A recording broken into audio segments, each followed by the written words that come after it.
नमस्कार, आप देख रहे हैं संसद में आज। मैं हूं अमृता चौरसिया। शुरुआत हेडलाइन से।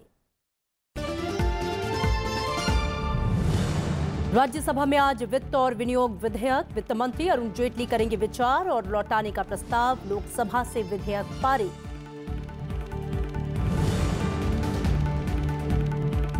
राज्यसभा के एजेंडे में कई और विधेयक। मोटरयान विधेयक में यातायात नियमों के उल्लंघन पर भारी जुर्माने का प्रस्ताव। स्टेट बैंक निरसन और संशोधन विधेयक और भ्रष्टाचार निवारण संशोधन विधेयक पर भी होगा विचार।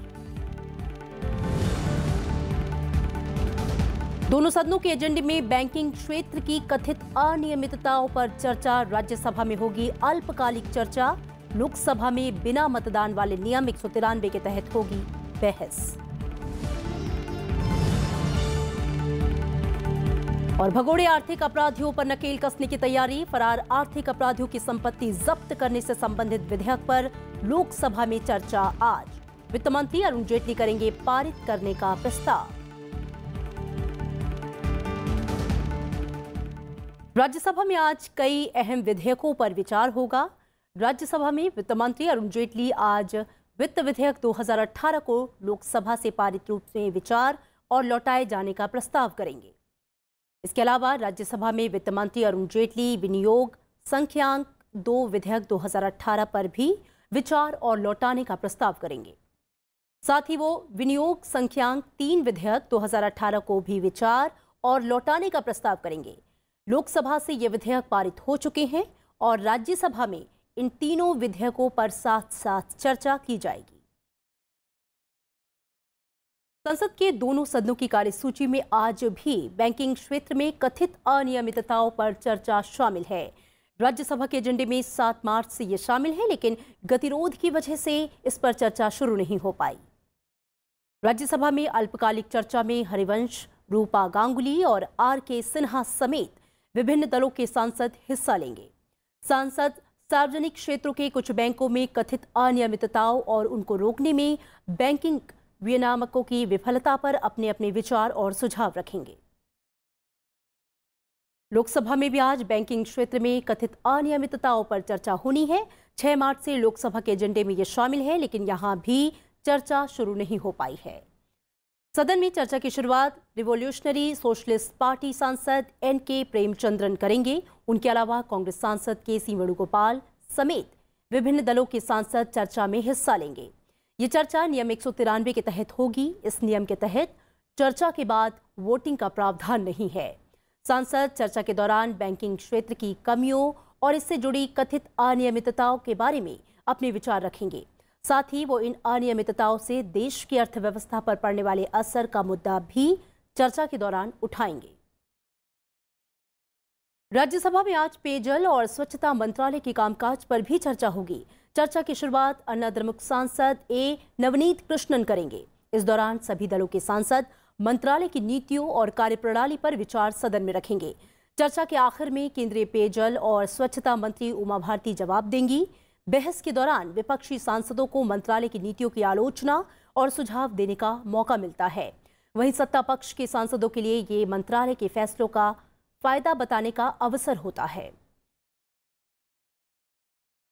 और संसदीय मामलों के संपादक अरविंद कुमार सिंह संसद भवन परिसर से हमारे साथ सीधे जुड़ रहे हैं। अरविंद जी, संसद की कार्रवाई के तीसरे हफ्ते का दूसरा दिन है। पिछले 2 हफ्तों से गतिरोध कायम है। आज इसके टूटने के क्या आसार हैं और विधायी कामकाज क्या रहने वाला है? देखिए अमृता, आपने सही कहा। कुल मिलाकर के जो दूसरा चरण है बजट सत्र का, वो 23 दिनों का है, जिसमें से आज 12वां दिन है और पूरे के पूरे 11 दिनों में कोई भी कामकाज नहीं हो पाया। एक छोटी सी चर्चा हुई अंतर्राष्ट्रीय महिला दिवस के मौके पर जी, और बाकी बहुत सारा जो पेंडिंग काम है, विधायी काम है। उसके अलावा जो है विनियोग विधेयक और वित्त विधेयक, इन दोनों को जो है पास करके लोकसभा को लौटाना है। तो अगर आप देखेंगे तो कई महत्वपूर्ण बिल हैं जो काफ़ी समय से अटके हुए हैं, उनको भी पास करने के है। तो कुल मिलाकर के कामकाज बहुत ज़्यादा है, समय बहुत सीमित है और लगातार जो है सभापति राज्यसभा की ओर से, खुद लोकसभा के अध्यक्ष की ओर से इस बात के प्रयास रहे। सरकार ने भी कई बार ये कहा है कि उनके तरफ से हर तरह की चर्चा के लिए तैयारी है, लेकिन इसके बावजूद जो है केवल कुछ दलों का, पूरा विपक्ष नहीं है इसमें, कुछ दलों के द्वारा जो है अवरोध के नाते लगातार जो है सदन में कामकाज नहीं हो पा रहा है। कल भी आपने देखा कि इसी तरीके से कामकाज नहीं हुआ। कोशिश जारी है जी। कितना कामकाज होता है। और अब ये बताना चाहूँगा कि अगर आप पिछले साल की तुलना करेंगे बजट सत्र की, तो पिछले साल राज्यसभा में 92% से ज़्यादा काम हुआ था, करीब 93%। और जो है लोकसभा में 100% से ज़्यादा 113% के आसपास कामकाज हुआ था जी। और अगर आप अभी इस बार का देखेंगे तो हमारा जो आज जो लिस्टेड है जो चर्चा मंत्रालयों के कामकाज में, पेयजल और स्वच्छता मंत्रालय की, वो उनके समेत 4 मंत्रालयों की चर्चा जो है वो 6 से लेकर के और 12 मार्च के बीच, 6 से 12 मार्च के बीच पूरी हो जानी थी। उसके अलावा 14 मार्च को जो है विनियोग विधेयक पारित हो जाना था। 19 मार्च तक जो है हमारा वित्त विधेयक को पारित किया जाना था। तो इस तरह से पूरा पेंडिंग है। अब हाउस का रुख क्या तय होता है, क्या काम होता है आगे बढ़ के, इसके बारे में कोई प्रेडिक्शन कर पाना संभव नहीं है अमृता। उम्मीद है कि शायद बेहतर कामकाज शुरू हो सके। जी बिल्कुल, शुक्रिया इस पूरी जानकारी के लिए, आपका इस बातचीत के लिए अरविंद जी। और राज्यसभा में आज स्टेट बैंक निरसन और संशोधन विधेयक 2017 पर भी चर्चा होगी।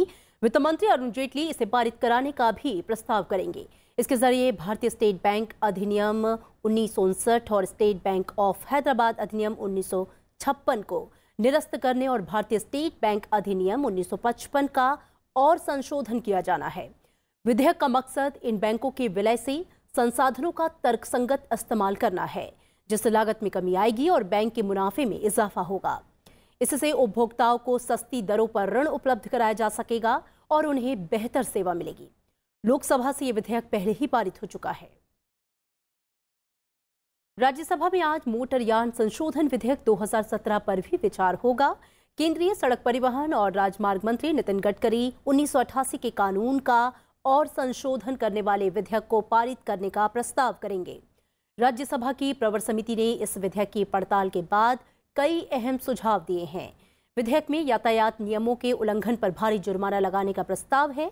इसके अलावा शराब पीकर गाड़ी चलाने पर 10,000 रुपए तक का जुर्माना है और हिट एंड रन मामलों के लिए 2 लाख रुपए का मुआवजा शामिल है।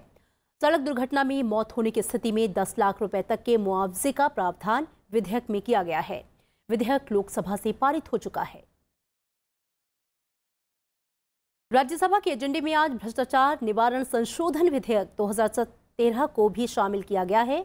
कार्मिक लोक शिकायत मंत्री जितेंद्र सिंह राज्यसभा की प्रवर समिति की ओर से प्रतिवेदित रूप में विधेयक पर विचार और पारित करने का प्रस्ताव करेंगे। इसके जरिए 1988 के कानून में बदलाव किया जाना है। साथ ही भ्रष्टाचार को गंभीर अपराध की श्रेणी में लाने का प्रस्ताव है। इसके तहत सजा की अवधि 5 साल से बढ़ाकर 7 साल किया गया है। अब न्यूनतम 6 माह के बजाय 3 साल और अधिकतम 5 साल के बजाय 7 साल सजा होगी। 7 साल की सजा होने पर भ्रष्टाचार गंभीर अपराधों की श्रेणी में आ जाएगा। भ्रष्टाचार के मामलों के जल्द निपटारे के लिए 2 साल की समय सीमा तय करने का भी प्रावधान है। कुर्की का अधिकार जिला अदालत के बजाय सुनवाई अदालत यानी कि विशेष जज को सुपुर्द करने का भी प्रावधान है। सरकारी कर्मचारियों का जानबूझकर रईसी का दिखावा आपराधिक कदाचार माना जाएगा और बेहिसाब संपत्ति को अवैध रईसी का सबूत समझा जाएगा। राज्यसभा में आज ग्रेच्युटी भुगतान संशोधन विधेयक 2018 पर विचार होगा। श्रम और रोजगार मंत्री संतोष कुमार गंगवार इसे पारित कराने का भी प्रस्ताव करेंगे। विधेयक में निजी कर्मियों के लिए ग्रेच्युटी की मौजूदा सीमा 10 लाख रुपए से बढ़ाकर 20 लाख रुपए करने का प्रस्ताव है। इसका फायदा निजी क्षेत्र और सरकार के अधीन सार्वजनिक उपक्रम या स्वायत्त संगठनों के कर्मचारियों को मिलेगा। अभी 10 या अधिक कामगार वाले कारखानों और प्रतिष्ठानों के लिए उपदान भुगतान अधिनियम 1972 लागू है। इसमें 5 साल की लगातार सेवा देने वालों को ग्रेच्युटी की अधिकतम सीमा 10 लाख रुपए थी। बिल में इसका भी प्रावधान है कि अब सरकार समय समय पर ग्रेच्युटी की सीमा तय कर सकती है। साथ ही विधेयक में महिला कर्मचारियों को वर्तमान 12 सप्ताह के स्थान पर 26 सप्ताह के अधिकतम प्रसूति अवकाश को अधिसूचित करने का प्रावधान किया गया है। लोकसभा में आज भगोड़ा आर्थिक अपराधी विधेयक 2018 पर चर्चा होगी। वित्त मंत्री अरुण जेटली इसे पारित करने का प्रस्ताव करेंगे। भगोड़ा आर्थिक अपराध में उन अपराधों को शामिल किया गया है जिसमें कानूनी कार्रवाई और गिरफ्तारी से बचने के लिए आरोपी विदेश भाग जाते हैं। कोर्ट से भगोड़ा घोषित किए जाने के बाद ऐसे आरोपियों की पूरी संपत्ति जब्त कर नीलाम की जाएगी।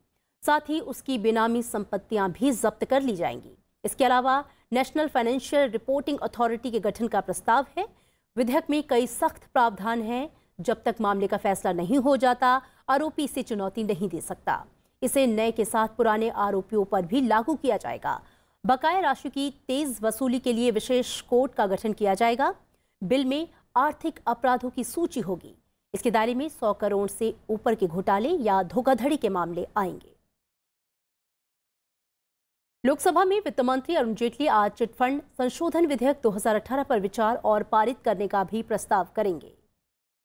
और इस विधेयक का मकसद चिटफंड क्षेत्र की सुव्यवस्थित वृद्धि और अड़चनों को दूर करना है। साथ ही अन्य वित्तीय उत्पादों तक लोगों की पहुंच सुनिश्चित करना है। चिट का ड्रॉ कराने के लिए वीडियो कॉन्फ्रेंसिंग के जरिए भी कम से कम 2 ग्राहकों को शामिल किए जाने का प्रावधान है। वहीं फोरमैन के कमीशन की अंतिम सीमा अधिकतम 5% से बढ़ाकर 7% करने का भी प्रस्ताव है।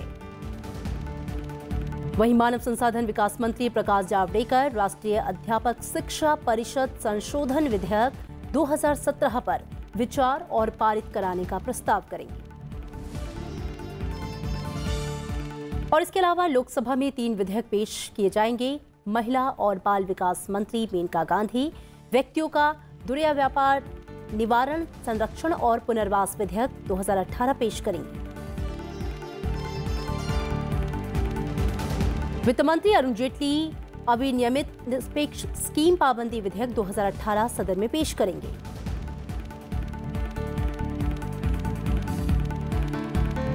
नागर विमानन मंत्री सुरेश प्रभु भारतीय विमानपत्तनम आर्थिक विनियामक प्राधिकरण संशोधन विधेयक 2018 पेश करेंगे।